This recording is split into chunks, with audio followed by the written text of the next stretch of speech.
Tracie Hall, the Executive Director of the American Library Association. Tracie, I have been a fan of yours for a long time. It's really wonderful to have a chance to have this conversation. And the folks on the other end, all of our participants and attendees are really excited about having you here today. As Christine said, we've got folks coming in as we speak. I will try to minimize my time on the screen here, but wanted to let you know what we're going to be doing is having an interview with you, and we want to talk with you about your leadership journey. But before I do that, we posted your bio on the website, but I just want to mention to people that you have an incredibly diverse background, professional experience. You were named in February 2020, so about 16 months ago, the 10th Executive Director of the American Library Association. You're the first female African-American director in the history of ALA. You're only the 10th director of ALA, so that's incredible in and of itself. You're no stranger to libraries. I mean, if I listed all of them, we would be here until 6:29. But you've worked in 3 or 4 different libraries. You were a Spectrum Scholar. You're a mover and shaker. You were assistant dean at Dominican. You worked at ALA in the Office for Diversity, worked for the Joyce Foundation, worked for the City of Chicago, the folks at the Department of Cultural Affairs and Special Events, the Boeing Company. Tracie, I used to think that I had a lot of jobs. You have surpassed the number of jobs I've had. So Tracie, with that, I wanted to jump right into the interview here. And as Christine said, we're going to encourage people to pop questions into the chat box now. And as we go along, we'll try to pick up on some of them. We know, Tracie, you're going to be really busy today and tonight. So we're going to do this as quickly as we can so that we have a chance to benefit from your experience.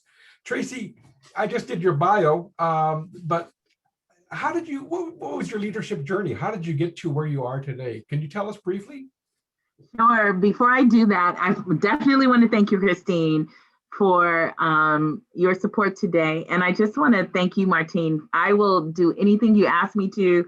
I have so much respect. I don't even hide it when it comes to you. I always have. You are someone that I have looked up to, just watch your work, your practice. And so it's just an honor. I have to say, I think your contributions to libraries in general, public libraries in particular, but I think in general, your contributions to LIS work are really profound. And I know everyone listening knows that, but I want them to know that I know that and feel that too. So I thank you.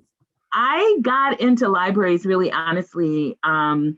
I was always a library user, a very avid library user. Whenever I encounter someone, and they discuss a new job, if they know me and they grew up with me, they're like, your grandmother would be so proud, because I was a library user and lover.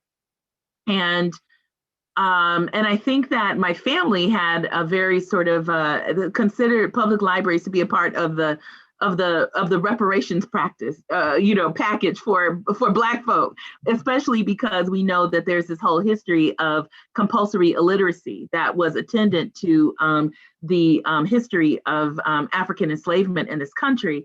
And so I think also too that you being an avid user of the library was part of the taxpayer sort of package that my family expected, and they used and they encouraged me to do so.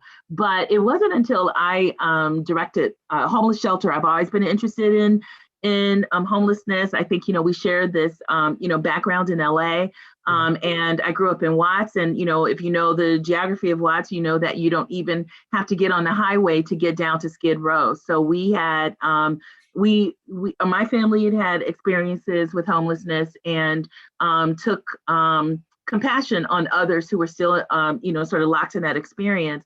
And so because of that, I was always drawn to homeless services. When I started working in homeless services, I started to see a link between low levels of literacy and low levels of educational attainment and generational poverty, or what we would call chronic homelessness. And I really made it my business to connect our clients in the shelter with library cards. And the more I got exposed to librarians and the fact that they they really had the service ethic of, because, a lot of times when you're working with a homeless population, people shun the homeless. And when I would take our groups, our clients into the library, the librarians really were very generous of spirit. And that turned me on to the work. And it was at Seattle Public Library that I got my first job in library services. Well, it's wonderful. So how did all that experience growing up in LA and the jobs you had shape your philosophy of leadership? I think servant leadership has always been the sort of, I think, orientation towards leadership that I've always been interested in. I think activist leadership, and I think the connection between servant leadership and activism, as evidenced by so many. I don't even need to say everyone's name, whether it's King or Medgar Evers or, so many, I could say so many others. But I think the thing that really stoked my interest in leadership in libraries was realizing that a lot of times in terms of decision making, the decisions that you make could really impact an entire group of people, a neighborhood, a constituency. And if you didn't say anything, like if you wanted to go along to get along, right? If you just wanted to kind of, oh, I'm going to be quiet, I don't want to rock the boat. Your comfort could jeopardize service to an entire community. I remember, one time when I went into a library to interview for a branch library job, the carpet at the library, I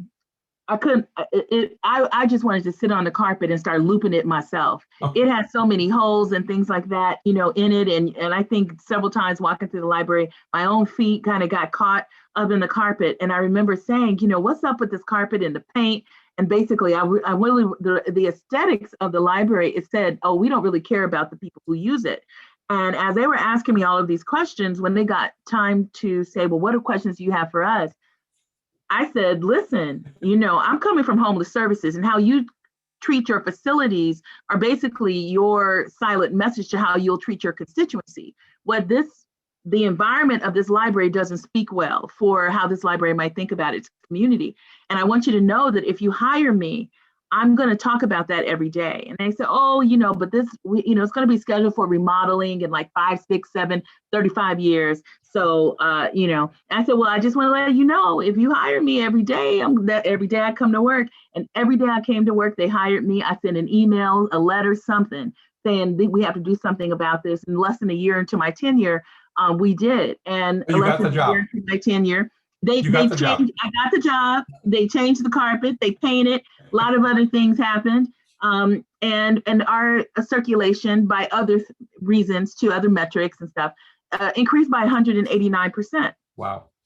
So that's leadership for me. Sometimes you have to rock the boat. Right. So tell me, how does that translate now to your leadership at ALA? Yeah. Well, there's a lot of things. I think, first of all, to be at ALA at a time when 3 of our, I think, most important quality of life indicators, access to education, access to jobs or employment, as well as access to public health, that they are all predicated on information access and digital access. And we know that, and everyone knows that. To be at ALA at this time, I could not ask for to be, I think, like more in the eye of the storm, or in the midst of the whirlwind. And I'm happy to be here. And I'm happy to be here at this time with, I think, a board and a council and members who care and who are willing to stand up. What it means, though, is that we have to be, as Emerson would say, as real as the things we see. First of all, we have to clean house. We have to look at the profession. And we're dangerously out of step with our constituency. When I was in library school, I was very much influenced by a movement out of London in the 70s that I was reading about, called Libraries to the People, which really believed that the most effective library was comprised of people who came from the surrounding community, because they knew the genius, they knew the assets, and they knew the information and informatics needs of that community. So number one is that I think that we are going to have to deal with not only the barriers to recruitment, but the barriers to retention of people of color in the field and of different and diverse kinds of genius in the field. And we have to do that at the level of the practice, at the level of the association membership, and we have to do it also at the level of the association, our staff. So that's number one in terms of leadership. I think the other implications for leadership right now is that we have to push for universal broadband. And I'm so happy that our council declared access to broadband as a human right just recently, because we can't continue to treat broadband access as if it were like a pair of high priced shoes that either you can afford them or not. Right. And so I think the way we feel about clean water today, we need to feel the same way about broadband access. And I think the other thing, frankly, is that we have to think about growing our membership at ALA, because some of the things that we're fighting for, intellectual freedom, and especially, all of the titles by people of color that are consistently challenged, and especially during this last year have been consistently challenged, other types of issues, in terms of like gender orientation, those kinds of things. We need a big group of people who can fight, and also fight for the degree to which libraries form, I think, such an important part of community infrastructure and social infrastructure more broadly. So I think those are the big sort of leadership questions that are standing up, and that's going to mean that we're going to have to re-people, we're going to have to grow, and we're going to have to really stand up against policies that might be by design very racialized or very classed. So I share a lot of what you just described as kind of our leadership responsibilities. You are not working in a library, you're working in an association that has a national platform, okay? And, as much, and having been, on the inside, so to speak, with ALA, having served on the executive board years ago, it's one thing to kind of take all that support home and try to make it work at home. It's another thing, I think, to move your organization, ALA in this case, and position it in a way where not only are you talking to your members, but you're talking to the people who can make a change in society, whether it's the legislation or others. So we have a great example, I'm glad you brought it up, with the broadband. And that is, one of those little issues, a big issue, I should say, that is kind of being spoken about favorably on both sides of the aisle. So here's Tracie Hall. She's got her team. They're going to the legislature, they're going to the DC or someplace, and they're saying, this is big. So how do we make that happen? How do you do that, Tracie? What's your role there? Yeah, so one of the things in terms of making it happen that I think is so important that just happened with the America's Rescue Plan Act is, it was a very delicate balance. I'm sure everyone here was watching that legislation, that policies that was moving, but there are some folks who, our elected officials who believe that supporting libraries was pork, who think, and you actually, if you heard some of the excerpts of the hearing, there were a lot of people who were fighting, saying there's just too much fat in here. And what I always say to folks is that when people say, oh, do people still use libraries? I always tell them, your class is showing. Right? Yeah. Because if you are lower income or lower middle class even, you already know as a librarian or somebody who works in a library that if your shift or if work starts for you at 8, at 7 a.m. or 6:45 a.m., people are going to be queuing up to use those computers. They're going to be queuing up to get that resource that they need before they go to work, before they go to school. And the people who can Amazon their way through all of their information needs, those are two different classes of people. So I don't let it stand, right? And so I think that's what we had to do. And I really want to applaud our Public Policy and Advocacy Office, because in Washington, they have been working both sides of the aisle. We don't even see an aisle. When it comes to information access, there is no aisle. There's only one aisle, and that's information to the people. That's right. They've been driven, and we've been driven, right? So I think that has been the approach, and it has to be a relentless one. We're now looking at the Build America's Libraries Act, and when it comes to BALA, we're going to really need to organize really at the chapters level. We're going to have to make the social infrastructure case And I think that we have to be talking to the right people. We have to Yeah. cultivate, more people like Lebanon Reed, Mhm. Congress people who really got the message. We have to do that locally, and we have to do it really in all 50 states. I'm And so, inspired. You're yeah, inspiring, you have to Tracie. be. Yeah. You of all people, Martine, right? Yeah, Tracie, there's because our audience is interested in leadership and developing their own leadership skills. At some point in my career, I want to know if this also has happened to you, where there is a situation where, you know, your desire or one's desire to lead or to have something happen and you can't, for whatever reason, succeed. Okay. How do you know when it's time to either walk away or turn it over to somebody else? Have there been situations in your leadership career that you said, you know what, it ain't happening? And how do you do that? What do you do? Yeah, definitely. You have to, timing is everything in Mhm. leadership.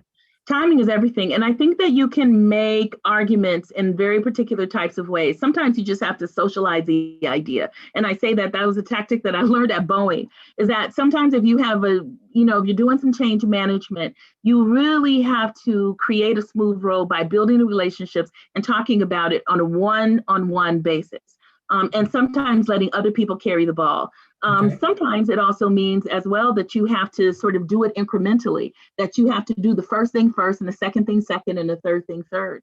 But I do think that when you meet that brick wall, and everywhere you go, it is there, and you haven't done enough work. It isn't a bad idea necessarily, but the work isn't there. The ground isn't ready. And the reason why you shouldn't push is because you can have short-term change or lasting change. Right. The older that I become, the more I'm interested in lasting change. And what Right. I know is that when it comes to change, you can either be the soil or the flower. Everybody wants to be the flower. That's the quick win. I plant my flag in it. Sometimes you're the soil. It may mean that 2 or 3 people after you actually reap sort of that tangible change. But what you did is that you really were cultivating the soil. So I think definitely if I feel like for me, if I run into a brick wall at every turn, either the institution, the audience, or even myself or my argument are not ready, and I learn from that. Speaking of cultivating the soil, when you're in a leadership position as you are, and you've had it other positions, how do you, when you see leadership potential in others, how do you do that? What do you do? What's your role there in helping to develop? If you're the soil, cultivating some of those flowers, helping to till the soil a little bit so better crop. What's your role there? Oh, that's the biggest role, right? I think that's the biggest role, and it's the most generative, and ultimately can be the most rewarding. What I'm always doing is looking for genius. I'm always looking for someone who has that idea, or maybe can hear that whistle that no one else can. And sometimes they're not the most popular person in an organization, and that's interesting, right? Because sometimes people have, their ability to see may not also be the same in terms of saying or convincing.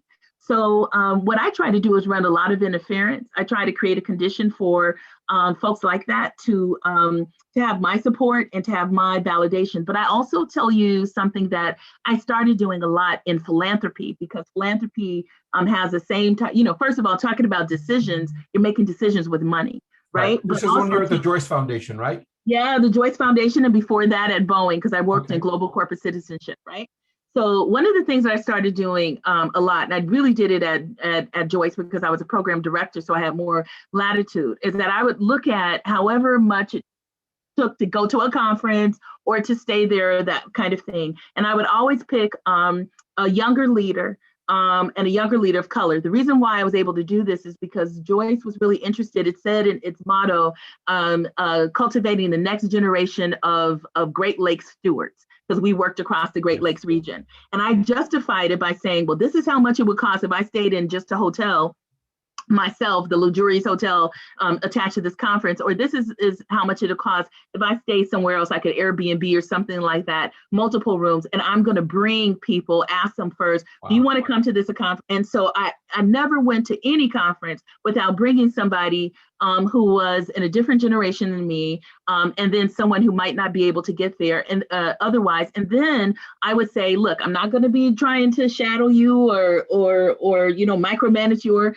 things. All I'm going to do is I will have one dinner, and I'll invite you to have dinner with some colleagues that I think are thought leaders that I respect. And then if you want me to introduce you to someone that you think I know, then we'll meet again. And if we want to go through some sessions together, we can, because I certainly didn't want to circumscribe their agency. But I think that's been important. And it's also been important. Hey, I'll say this, the biggest hirer of Black people for sure are other Black people. So one of the things that I know, the reason why our conversations about EDI, DEI, whatever your order of acronym have not held is because it hasn't been attended with economic justice or employment justice.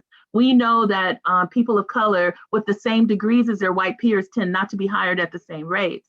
And so the other thing too is for all of us is if we really want to mine the entire genius pool, make sure that we have racial, ethnic, ethno-linguistic, all of that diversity in the organization. And so I try as well to make sure that not only when I hire, I'm hiring the best. I'm always trying to hire the best, but I'm also trying to recommend people for jobs and to make jobs more discernible and legible to communities, because a lot of times some of these jobs are almost like a pin code. Only a few people get them. And so you want to make sure that people have visibility and access.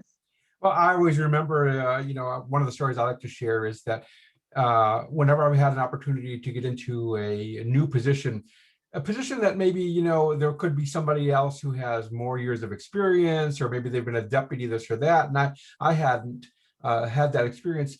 Somebody saw some potential in me and they gave me a chance, right?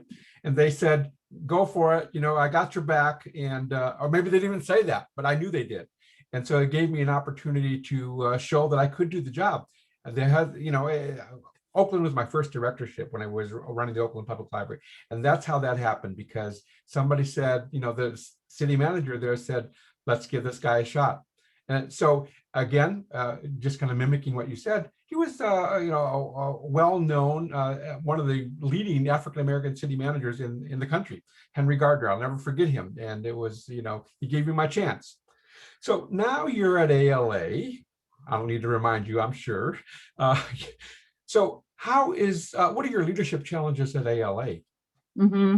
Well, one leadership challenge I think at ALA is to make sure that we're not just happy with where we've been and the sum total of where we've been, because when you're the size of ALA, the age of ALA, and you've had you've made the kind of palpable and tangible difference, that ALA has made, a ubiquitous internet. That's an ALA win. I remember, that yes. ALA was out.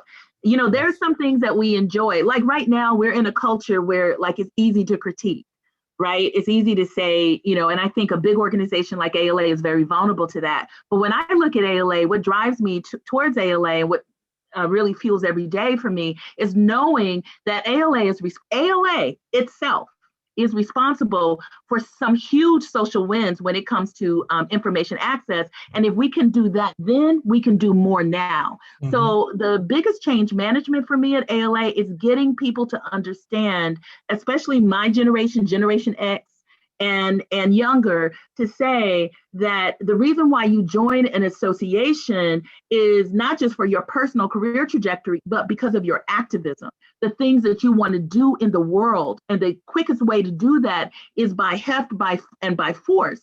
And we can do that together. So sometimes I find that what I also have to manage, my biggest management issue is my own ambition, because 103rd Street, you know what I'm talking about, right? 117th for me, yeah. Come on, listen, all right. So you already know. Say hi to my peeps down there. Exactly, you already know. So, also too, in Black women's time, right? That's the only time I know, we move quick, because you never know how long you are going to be able to, because our leadership even today is an aberration, right? Yep. And so I have to move, I move like that, but I also am managing a large organization with a lot of stakeholders who are equally committed and brilliant staff. So what I have to do is to manage the potential of our social impact, and also build trust at the speed of light, and also show that I know what I'm talking about and that I'm facile as an executive director, and deal with, financial management, changing operations and all those other kinds of things. But, like Peter Drucker would say, the great thinker about management, a lot of his work begins with self-management. Right. So what I have to do is to regulate myself too. Tracie, we've only got a few more minutes, and folks who just came on, Tracie has to leave in about 5 minutes. So Tracie, I want to see if there's any questions that people might have. Squeeze in your questions now, folks, if you have any questions. So let's see, I'm looking here at the list here. So people are thinking a lot about social infrastructure. Ambition is okay as long as you lift as you climb. There you go. That's what we're talking about. Speak on it, Kendra. Oh, that's somebody else. That's me. That's me saying that to Kendra. That's right. That's right. You're multitasking here. All right. Always. Martine, I live for chat. On Zoom, I'm in chat. I don't care if I am talking. I will be up in the chat reading it because I love it. That's the librarian in me. I'm always interested in what people are writing or what they're sharing, what the people have to say. But I think you might have a question in Q&A. I'm looking at it. Mentoring is essential for leaders, says Jenna. Who are your mentors? Oh, I have so many. You're looking at one of them. I think Martine is a mentor from afar. No, that's right. I think very highly of you, and you know that. Sasha Orange, who was the director of OLOS, which is now ODLOS, was the one who recruited me to librarianship, recruited me to Spectrum. She's someone I've turned to again and again and again. Carla Hayden, who's now our Librarian of Congress, has been a long time mentor of mine. On a local level, people like Anwar Ahmed, who recruited me to the Hartford Public Library and coined the term there, at least, community librarian as opposed to branch librarian. Right. It was a mentor, is a mentor for me. And there's been so many, in my career. Ray Cerebrin, who recruited me to hired me at the Seattle Public Library, and the list goes on. But I would say, I'm just trying to think about people like Kathleen De La Pena McCook. There are people who have mentored me because of their writings. John Agata, who's written so much on gatekeepers, Elfrida Chapman. There's been so many people who their work and their writing, because I'm a reader, have mentored me. But definitely, I would say the ones that I've mentioned have been really consequential. That's wonderful. So Tracie, we really appreciate you sharing your time and your wisdom and your experience with us. I want to see if I can squeeze one more ounce of wisdom from you for our audience. So we talked about the pitfalls and challenges of leadership. So let me ask you, where is the next challenge for Tracie? Oh, wow. And I want to shout out Patty Wong, Patricia Wong, who is our new incoming, she's our president-elect, and I'm so looking forward to working with her. Just brilliant, someone, again, who I have long admired. I think the next challenge for myself is I'm continuing to learn how to lead, ALA. And it is something that actually really excites me, because there are certain types of things that I think are really important to your leadership toolkit, like humility, like pacing, like self-regulation, coaching, some of the things that we've talked about today, seeding ideas, knowing when to cultivate them, working across large stakeholder groups. Sometimes, also too, being able to convene other associations as well as library associations in a way that it doesn't feel competitive, but that we're a part of the ecosystem. And truly, ALA is like the coral reef of that ecosystem, but we're all dependent on each other. So I think continuing to learn that and continuing to be amazed by the impact that library and information services can have in this 21st century, and how to mine the true potential of that. Those are all the next big challenges for me, and continuing to work with people like Patty, our incoming president-elect to come, Lessa, and the rest of our board, our council, all of our members, I think that that is not necessarily a challenge, but a learning that I look forward to. Hey, we have, this is my neighbor here, Jen Hooker from Santa Cruz, and she says, did you always know that you wanted to be a leader, or were there people or circumstances that led you or pushed you to leadership? And that'll be our last question. Thank you, Jen. Oh, that is such a good one. Wow. I'm a reluctant leader. I always say that. I'm reluctant. I always I wouldn't know it.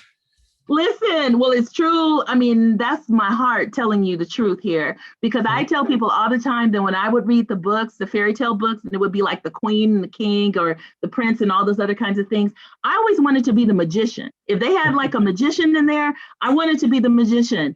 I'm really comfortable because the way that I think and how I see tends to sometimes be it can be different, or the timing can be a little bit different, right? I might see something way down the street sometimes, and I'm not saying it's because I'm visionary, but I think how I grew up, right after the Watts riots, right, and sitting on. I'm not trying to like get any I'm not no violin strings to hear. This is how I really grew up. But growing up after the riots, we would sit on just the leftover concrete porch and imagine the entire house, right? You know what I'm talking about, Martine. And that's how I operate today. I can get two sticks in my hand and imagine a ship. and just talk to you about the ship and where everything is going to be, right? And I'm convicted because I know these two sticks will contribute to a ship. So I think that what has compelled me into leadership is that I have this relentless belief that two sticks can help build a ship. And when people need that type of leader, then that's the one I am. But I never wanted to have the title, or I'm not interested in class or power in any kind of way. I'm interested in magic, creativity, and in imagination. Tracie, thank you so much for sharing your creativity and your magic with us this afternoon. We're very grateful, and we're looking forward to great things to come at our ALA.